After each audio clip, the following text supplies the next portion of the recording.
ଆଜ୍ଞା ନମସ୍କାର। ନମସ୍କାର। ତମ ଡଷ୍ଟବିନ୍ ଗାଡ଼ି କୁଆଡ଼େ ଗଲା? ଆଜ୍ଞା ସେ ଯୋଉ ମହାପାତ୍ର ବାବୁ ଘର ଆଜ୍ଞା। ସେ ଡ୍ରେନ୍ କରିବେ ବୋଲି ରାସ୍ତା ଖୋଳି ଦେଇଛନ୍ତି ହଁ। ଆଉ ସେଥିପାଇଁ ଗାଡ଼ି ଆସିପାରିଲାନି, ରାସ୍ତା ଖାଲ ଅଛି ଆଚ୍ଛା। ଆଉ ତାଙ୍କ ଘର ପାଇଁ ଗାଡ଼ିଟା ଥୋଇଦେଲି ଆଉ କଣ। ଆଚ୍ଛା ଆଚ୍ଛା ହଉ ଆଜ୍ଞା ଓଳିଆ ଦିଅନ୍ତୁ ଓଳିଆ ହଉ, ଦିଅନ୍ତୁ। ହଉ, ହଉ। ଆଜ୍ଞା ହଉ ଆଜ୍ଞା ଆସିଛି ହଉ, ହଉ। ଆଜ୍ଞା।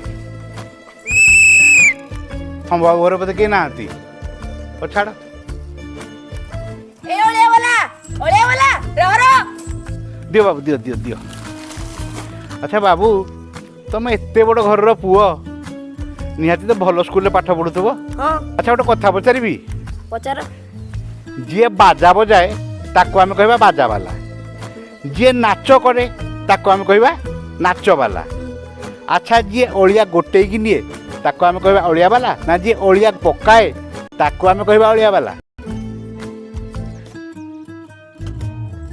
ବାବୁ ଦୁନିଆର ଦିଟା ଜିନିଷ, ଗୋଟେ ହେଉଛି ଡଷ୍ଟବିନ୍ ଆଉ ଗୋଟେ ଅଳିଆ ଉଠେଇଲା ବାଲା। ଏ ଦୁଇ ଜଣକୁ କେବେ ଜୀବନରେ ଛୋଟ ଭାବିବନି, କାରଣ ଏମାନେ ତମ ଜୀବନରୁ ସବୁ ଅଳିଆ ନେଇଯାଆନ୍ତି ଆଉ ତମକୁ ନିରୋଗ ରଖନ୍ତି।